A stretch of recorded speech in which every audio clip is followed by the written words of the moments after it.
Bank వాళ్ళ మీద support చేసుకోకూడదు. ఓకే, కొంచెం అవగాహన ఉండాలి డైరీ మీద.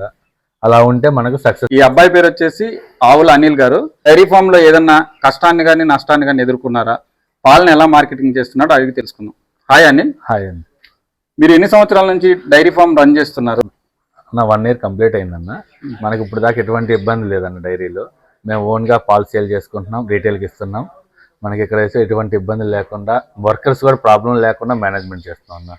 వర్కర్ వెళ్ళిపోయినా కూడా మేము కూడా కలిసి పని చేసుకుంటా ఉన్నాం. ఓకే అనిల్, ఇప్పుడు మీ షెడ్లో అసలు కరెంటే లేదు, ఓన్లీ జనరేటర్ మీదే రన్ అవుతుంది. ఇంకేమన్నా ఇన్నోవేటివ్గా ఏమన్నా ప్లాన్ చేశారా?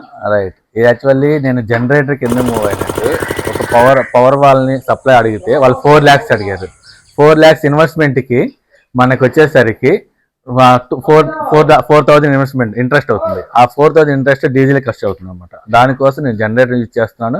ప్లస్ సోలార్ ప్యానల్ నుంచి మనకు పవర్ బ్యాటరీ కన్వర్ట్ అవుతుంది. బ్యాటరీ నుంచి మన ఈ లైట్లు, ఫ్యాన్లు మొత్తం మూవ్ అవుతాయండి. మనకి మిల్క్ సేలింగ్ ఫస్ట్ డైరీకి వాళ్ళకి మనం పంపించగలిగితే లాస్ వచ్చేసింది. నేను ఇప్పుడు అందరికి సేలింగ్ పాయింట్ దొరకవు కదా. మనం యూట్యూబ్ లో చెప్పడానికి, పక్కన సజెషన్ తీసుకోవడానికి బాగానే ఉంటది. పాలు మార్కెటింగ్ చేసుకోవాలంటారు, ఆల్రెడీ పాలు పోపించుకుంటుంటారు కదా వాళ్ళు మన కాడ పాలని ఏ విధంగా ప్రక్రియ మన రీటైల్ వాళ్ళకి సప్లై చేసుకోవాలన్న. ₹1 తక్కువైనా సరే రీటైల్ వాళ్ళకి పంపించుకుంటే మనకి ఎటువంటి లాస్ రాదు. డైరీ ఫామ్ అనేది కష్టంతో కూడుకున్నది, నష్టంతో కూడుకున్నది. ఫైనల్ గా నువ్వు చెప్పే మాట? ఇది కష్టము నష్టం రెండూ ఉంటాయి. ప్రజెంట్ అయితే కష్టం అంటూ నాకు ఇప్పుడు నష్టం అనేది ఏమి రాలేదు.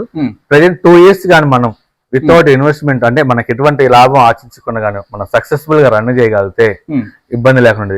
ఇన్ కేస్ ఒక్కసారిగా మనం 10 బైపోలర్స్ ఒకసారి సేల్ చేయకూడదు. ఎవ్రీ మంత్ 2 బైపోలర్స్ సేల్ చేసుకుంటా మన టార్గెట్ రీచ్ అవుతుంటే ఒక టార్గెట్ పెట్టుకోవాలన్నమాట. మనం మెయిన్ ఒక డైలీ 100 లీటర్స్ 150 లీటర్స్ టార్గెట్ పెట్టుకొని మన వర్కర్స్ కూడా చెప్పుకోవాలన్నమాట.